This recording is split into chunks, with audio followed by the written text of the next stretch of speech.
Heard he's coming to Cleveland this weekend, Noah. Yeah, he'll get to do some Cleveland sightseeing, Lake Erie, the Rock Hall.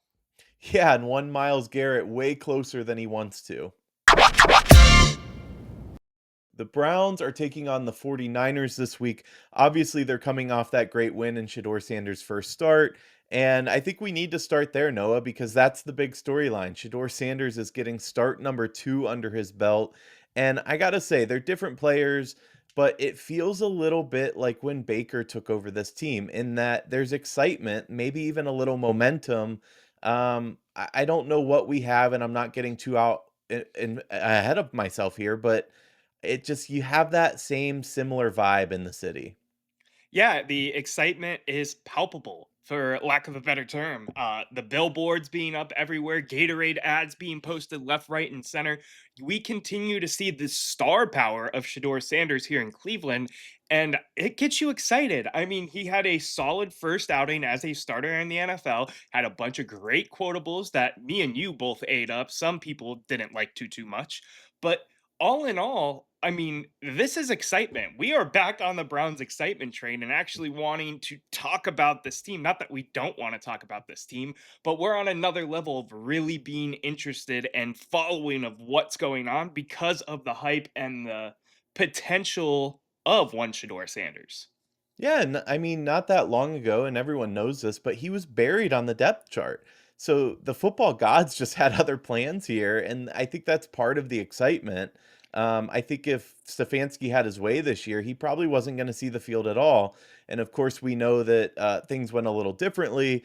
And I feel like Stefanski felt he had to start him this week. I really don't think he wanted to be honest with you. But the pitchforks would have been sharpened tremendously had he not.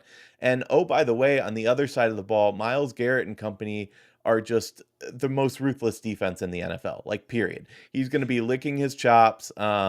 That 49ers offense, it sputtered at times this season. Of course, they're on a little bit of a roll now, but they're not exactly looking great. And believe it or not, I'm normally the pessimistic one here. This could be a winnable game for us. Yeah, their defense is completely banged up. Let me go through the list of names real quick. Of course, on the 49ers, we have Nick Bosa, Fred Warner, Gross Matos, we have Mikel Williams, we have Jacob Robinson. I mean, those are all names on this defense that get play that are not going to be playing in this game because they're on the injury report. Not to even get into what the regular injury report is with some of the other limiteds and did not participates that we have going on around their team. We're talking about another D end. We're talking about um, multiple players, multiple names on this injury report for the 49ers that, you know, while they're still a good coach team, while they still have a winning record, and while this will still be a great test for Shador and the Cleveland Browns to kind of see where we're at with this whole thing, it is 100% a winnable game. Yeah, and by the way, believe it or not, the Browns are fairly healthy at this point. I think Alex Wright's out, Jamari Thrash is out, Huntington's questionable, but this is a team that is kind of getting healthy at the right time. Some of those bigger names that we talked about in the early weeks, they're good. What do you think from the Browns side? Are you feeling good there? Yeah, I think so. I think you have to feel good. I listen, even when it was Dylan starting, even when it was Joe Flacco and Flacco was not looking like Flacco in this offense, you still have the thought process that this team has the ability to go out there and win a game, even if they're underdogs like they are in this game, or even if they're, supreme underdogs, because we've seen them get spreads upwards of 10, 12 points in this season. They still always have some sort of chance because of that defense, because of the Browns defense and how great they're playing. Uh, we have the leading sack getter for not only all of the NFL, but at defensive tackle and Collins as well right now. This defense is cooking with all types of fire, pressure, and heat. And it'll be really interesting to see what they can do in this 49ers game, especially because, Erik, you're up in that neck of the woods of Ohio. I'm not. I'm visiting my girlfriend's family right now, but the weather is supposed to be gross for this It is. game, It's and it'll already be gross. yeah, so it'll be interesting to see what kind of factor that plays into this game. I wouldn't be surprised personally, just to bring it back to Sanders for a second, if he has not a wow stat line just because of the weather. Um, but I still think we're going to see plenty of promising things. I wanna get back to Sanders in a moment, but I wanna talk Myles Garrett real quick. Could he make a case for MVP? I'm not talking defensive player of the year. I'm talking NFL MVP because he's playing unbelievably. I mean, at a historic record here.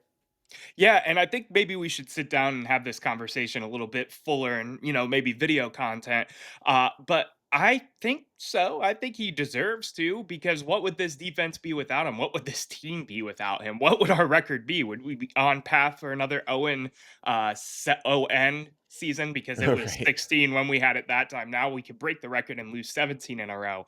I don't know. I firmly believe that those stats like MVP, those awards like MVP and whatnot should be individual based and have nothing to do with the team's record, but it does have to do with the team's record. And it does also have to do with the position of quarterback being the highest favored. So I think there's a case. I don't think he'll win it though. Do you? No, definitely not. But it's interesting because, I've been on record as saying that Myles Garrett is not a guy that can help us win football games, meaning on his own. And I stand by that.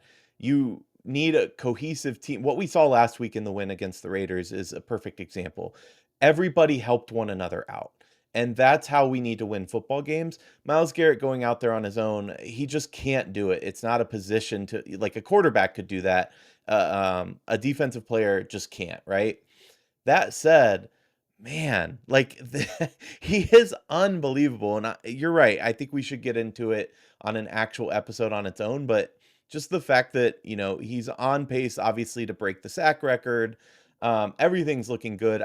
I would be shocked unless he completely falls off or is injured if he doesn't get Defensive Player of the Year this year, because he is that man. Now, I do want to turn back to Shedeur because there's been a lot of talk in the media. We've touched on it briefly, but about QBR. And I want to break this down. I made a little graphic because you and I talked about this. And before we switch over to the graphic, I just want to tee it up a little bit. So, QBR is the way that ESPN rates a quarterback's performance in a game, right? It takes in a lot of different metrics, I imagine, and I say I imagine because ESPN actually doesn't tell us what goes into making up that QBR number, but it's one of those stat lines that's become more integral, I would say, to the sport, Yeah. lately. A lot of people will reference QBR. It's one of those things that, people look at for a quarterback stat line, and yet Especially with analytics becoming so important in all of sports, this is one of those ones that go up there, in my opinion, unfortunately, but we'll dig into that in a second. yeah, yeah, and yet, we like I said, we have no idea how ESPN compiles this number. Now, what I wanna say before we show this, if you are a Browns fan, and especially if you are a Shedeur Sanders fan, a CU auntie as we talk about often, you're not gonna like what I'm about to show you. I don't like what I'm about to show you because frankly, it makes 0 sense. Noah, throw up the graphic. All right, what you have here is you're looking at three different quarterbacks, obviously, over last week's games. The first is Shedeur Sanders, who had 209 pass yards. He went 11 for 20 with one touchdown and one pick. He had an 8.8 QBR.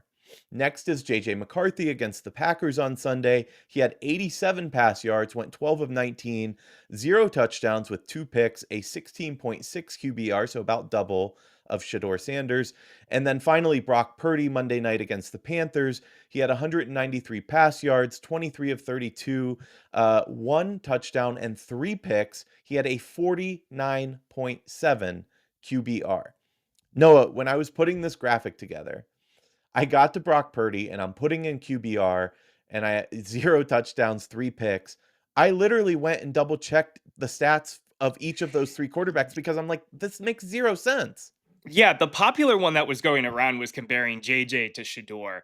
I didn't realize Brock Purdy's QBR was that high for that game because I watched it and he was not good. That is one of the things that I think if we get pressure into Brock Purdy's face, he's returning from injury, he's rusty.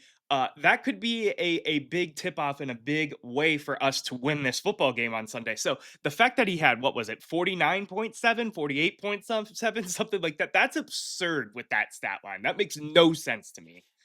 Yeah, 49.7. They did win that game. I think it was 20-9. It was kind of an ugly game on Monday night. I just like, I'm at a loss for words here. 8.8. The next guy didn't even throw a touchdown, didn't even cross the 100-yard mark in pass yards, had an 87. The quarterback we played, by the way, was Geno Smith, and I like Geno Smith. I'm not hating on any of these guys for the record, but the quarterback that we played for the Raiders was Geno Smith. He had a much higher QBR than Shedeur Sanders. He took 10 sacks for like minus 77 yards that day. Yeah, Like, it's make it make sense for me. yeah, and I wish there was a better explanation for how they did this kind of thing. I don't think we deserve to put it in such high regards as we do as fans, critics, reporters, media, whoever, wherever you consider yourself in the bubble of sports fandom. It just doesn't make sense to me, especially when you look at those numbers and you look at the bare stats. I know analytics matter. I know they have a place in sports. I know advanced statistics have a place in sports, but sometimes you can read the stat line and put it together, in my opinion. And that is a perfect example of it. There's always context clues that you need to pick up as well. But Shador won his game. Shador passed for 200 yards. Shador had a touchdown pass. He got an 8, but Brock Purdy threw three ugly interceptions, and he got almost a 50. With Get out of here, man. 0 touchdowns. Yeah, it makes 0 sense. I agree with you, like, analytics do matter. We talked about it at length that, you can't apply sabermetrics, like you can in baseball because the sport is different, but overall, yes, analytics do matter. Here's the thing, open analytics are what's key here. I, for one, and this show is no longer going to be, unless we're calling it out like this, but we're not going to be utilizing QBR as a way to talk about quarterbacks or their performance because one, we don't know what makes that up, like we talked about, and two, it's clearly ridiculous, whatever it is. Um, like I can't even begin to think how Shador would have like, oh, he missed a wide open guy that puts him minus 50 point. Like it makes 0 sense. And Zero sense. I wish ESPN would come out with the actual metrics of how they do it. But clearly this is a stat line that nobody should really be paying attention to anymore. No, 100%. Passer rating's fine. Use that. Don't use QBR. I'm with you 100%. We're talking about Shador, and obviously, this game is his first start at home. He played at home in the Ravens game. What do you expect from him in this game? Obviously, there's going to be some weather factors involved. This is a better team than what we played last week. Are you expecting a similar performance, maybe a little bit less? Where are you at with Shador? Where I'm at is that what I'm hoping is that he plays a clean game and he protects the football. Because I think that's our key to win here. He doesn't have to go out and throw for 300 yards. He has to play a similar game that he played last week, frankly, and let our defense take care of things and play complementary football. That one pick that he had last week, we talked about it during the film review. He's got to avoid those mistakes. He's got to avoid taking bad sacks, but protect the football more than anything. Throw it away, take the sack if you have to. Just don't let loose with the football. In that case, though, I do think that he needs to keep the defense honest still. We're going to be relying on our run game a lot in this game. But that deep ball threat that he's shown to have, that needs to be a part of it. Now, that being said, that is completely weather dependent. If this is a snowball like Jameis's snowball, was that last? It was last year, It right? was last year, Uh, yeah. it feels like 2 years ago. If it's like Jameis's snowball, which obviously he went off, so I guess you could throw in the snow, but maybe things are a little different. I think we're going to see a heavy reliance though in the run game, but just protect the football. What do you think?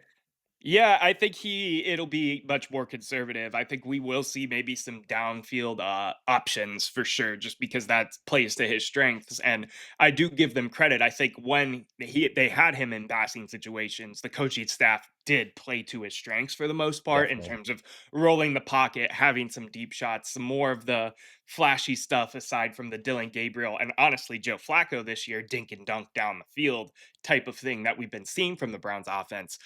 That being said, I agree we're going to rely on the run game because we're going to see the wild dog come out for sure against the 49ers defense. Do you not agree? Yeah, I'm not shaking my head that I disagree that we'll see the Wildcat. I'm shaking my head on you continuing to push Wild Dog. Yeah, we probably will see it, assuming we're in the red zone again. I really hope, I keep saying this over and over and over, I really hope we throw a wrinkle into it, though, in that what I wanna see from the wild dog, I'll say it with you once, There we uh, go. Yeah. what I wanna see, though, is a Quinshon Judkins either jump pass or roll out. Um, roll out meaning if he has it, he can take it and just trot in. If he but, making it Giving as him a a pass pass play. option. Yeah, Yeah, having a pass option. I get you. No, I that's what I agree. wanna I see the most. What game was it that we were watching? It was a while back at this point. I forget who we were playing. It was when we did our show at Tapster, and I predicted that they were going to put a pop pass in, and then they didn't even use the wild dog in that game. That being said, I do expect to see that come up sooner rather than later, especially because it's the most easy, the next wrinkle you can just add into something that's working for you to continue to keep defenses honest. The only reason I think we may not see it this time is because of the weather, but I still want to see it sooner rather than later if they're going to continue to trot the wild dog out there and use it as an option to get the ball in the end zone, specifically in the red zone.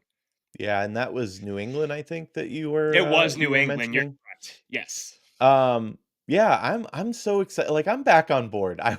I've been so negative, and first of all, we've talked about it at length. Exactly, we're both Shedeur fans. We wanted to see fan is maybe, I don't know that I went into the season being a fan. I wanted to see him start, obviously. Like, I support him.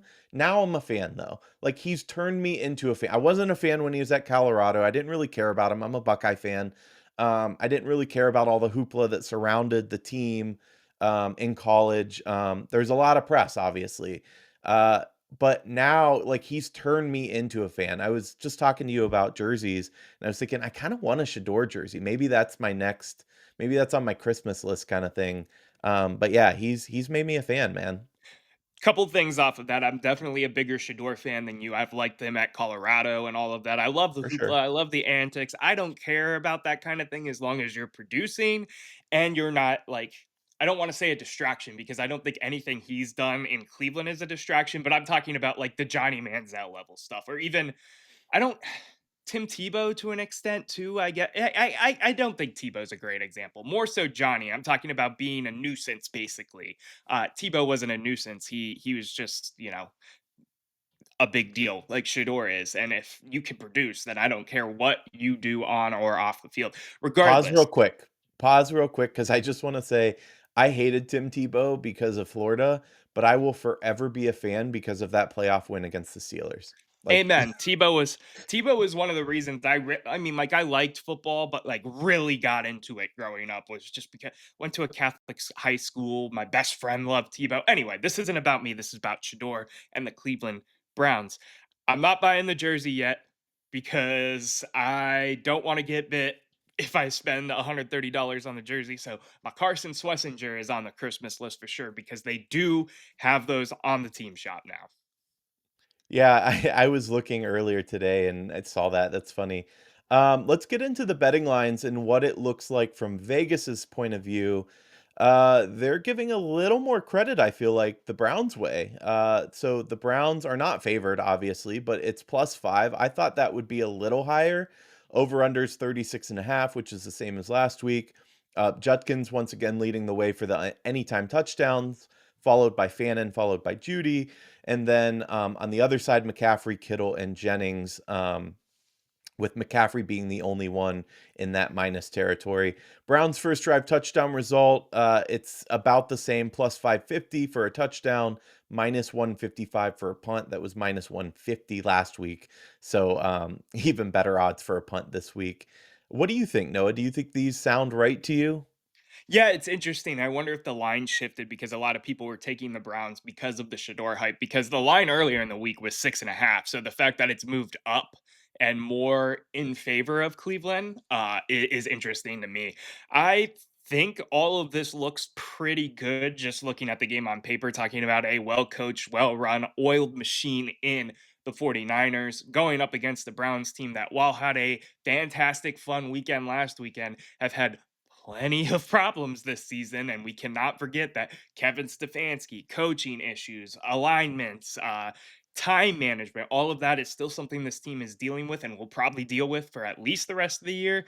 This looks good and makes sense to me. I'd honestly take the under, not because I don't think our offense has the ability to break 20 like we've been talking about all season, just because of the weather factor in this. I think it's going to be a ground and pound, smash mouth, old school style football game. And honestly, I'm excited as an O lineman to be in there at that game and be able to watch the big fellas hopefully move someone up front. What do you think about the game?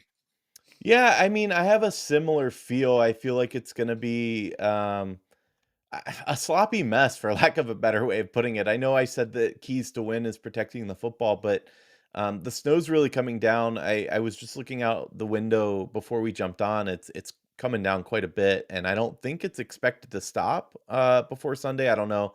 I'd have to recheck the weather, but I agree with you. I think it'll be interesting. I think the more people can secure points, in that, like, field goals are gonna be tough, but if you can kick a field goal and get those 3 points, their points are gonna be so hard to come by that, we'll take anything, right? Yeah, I'm not making a lot of sense because I'm saying if we score more points, we'll win, yet, like, no shit. But yeah, I expect the same right. thing, like, pretty low scoring affair. If I had to put a number on it, I'm kinda feeling like you where I don't wanna I give a don't think score we need to give prediction. a prediction every time, man, because if we give a score prediction, it's probably wrong anyway. So what does it matter? You know what I mean? I feel confident in the Browns' ability to go out there and win this football game and do good things. It just means that they have to execute well. And it's hard to ever say that you feel like the Browns are going to execute well, even after a win, because we haven't seen it consistently all this season. So while, yes, I think there is a good pathway for the Browns to win this football game, I also don't want to sit down and be like, yeah, Browns by 24, wrists up. You know Right. what I mean? Yeah, for sure. I get it. Noah, we also have a couple of personal bets that we do each week. It hasn't gone well, honestly. We both won one. You are leading because the one you won obviously was a bigger risk. But so far we've been over for weeks now. Yeah, so this is a nice competition between your two hosts here at the office, but maybe don't take our betting advice. Normally, I'm pretty good with NFL betting, but this season has been brutal to your boy. I'm gonna pull up mine first. I feel like we always pull up your first, so you can wait for a second. Mine is a nice, simple, easy one. I kind of copied you a little bit, Eric. I'm sorry. Shedeur, 1+ passing touchdown. Judkins, anytime touchdown. I think both of those will happen in this game very simply. And I'm taking McCaffrey because of the ground and pound aspect of this football game. I do think the 49ers score on us, despite how good our offense is. 484 odds. $10 wins you 48 bucks and 40 cents. And of course, I am 1 for 10 on my parlays. Eric, where are you at, man? I'm also 1 for 10. I will say that the next couple weeks, I want to hear your parlays first because you put these graphics together Yeah, and I tell you my picks first every single time. And then, well, I'm not saying you pick after every time, but I want to hear yours moving forward. that's fine. As you said, I kind of copied you a little. That said, yes, I have Shador 1+ passing touchdown. I have Judkins anytime touchdown, and I have a Fannin anytime touchdown. Plus 974 odds, $10 would win you $97.40. I'm feeling good about the Browns if you can't tell by my bets because first of all, I don't know what I'm doing. I'll bet like a Josh Allen touchdown and a Puka touchdown and they'll miss. So I don't even know at this point what to bet, but I'm feeling pretty good about our brownies. Yeah, I am as well. This will be an interesting game, a great test for Shador Sanders in his second NFL start. I expect to see some good. I expect to see some bad. He's a rookie quarterback, despite the hype that is around him and the excitement that's around him as Cleveland fans as well. But I'm really looking forward to this game, seeing what the Browns can do. Maybe build some momentum. First back to back win in God knows how long, and move on to what is the next game. I believe, is it the Titans or is there one more in It is the between that? Titans. It's the Titans for the rookie face-off, and maybe if the Browns win this game, that game gets flexed into a primetime spot. Maybe I sound crazy because it's two bad teams, but you're talking about the two most hyped quarterback prospects being able to face each other at the beginning of December. I predicted it earlier this season because I thought Shador would be playing. The stars are aligning for your boy right now. But let's see what happens this week first. Yeah, I don't think that's too crazy. I will say that this weekend is one of the best football weekends in sports. Tomorrow we have even more NFL action once again, but the big game tomorrow, Texas A&M, that can be really interesting. Saturday, obviously, Ohio State plays that team up north. They can get that monkey off the back finally after 4 years, and then the Browns. If the Buckeyes can win and the Browns can win, I got to tell you, Monday morning I'm going to be skipping all the way to work. Wrists up all the way down to my work from home desk. That's for damn sure, E. That said, the debate never ends, but the show does for now. We'll see you next time.